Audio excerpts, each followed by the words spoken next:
The Prime Minister, Dr. Keith Rowley, and other cabinet members, the President, Anthony Carmona, and the Chief Justice, Ivor Archie, are among those expected to visit the National Academy of the Performing Arts to view the body of former Prime Minister Patrick Manning as it lies in state on Friday morning.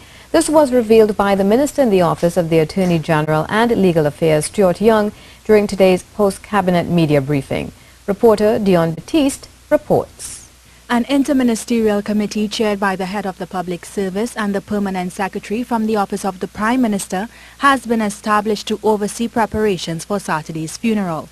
Minister Young shared some of their plans. At 10 o'clock tomorrow morning, Mr. Manning's body will be in procession and passing places like the waterfront, the Magnificent Seven, and other historic buildings that would have played an important role in Mr. Manning's illustrious career. As the country is aware, Mr. Manning was the longest serving parliamentarian, and we are happy to be able to provide him with an appropriate thank you on behalf of all of those whose lives he influenced.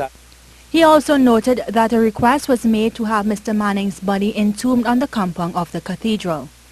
Minister Young says the church will be able to hold an estimated 925 persons for the funeral, taking into consideration the number of dignitaries and foreign heads of governments expected to attend. He says there are security and logistical issues that must be addressed. Noting that Mr. Manning was a man of the people who worked for the people, he says in an attempt to afford everyone a final opportunity to pay their respects, the funeral will not be confined to the four walls of the cathedral. What has been arranged is for the placement of some very large tents that can accommodate 1,200 people right on the outskirts of the cathedral, and then further accommodation via tents and seating to be made in Woodford Square.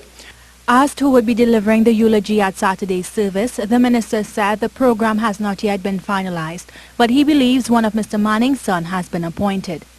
In addition to covering the cost of the funeral, Minister Young says the government has also taken on the responsibility of providing accommodation and security for government representatives from visiting CARICOM member states. I spent parts of yesterday negotiating costs downwards, so as with everything this government has been doing, we are managing it as tightly as possible. Responding to questions about government's plan to further honor Mr. Manning, Minister Young said things have been moving at an accelerated pace since the former parliamentarian's passing last Saturday. He says because of this, government has not yet broached the subject.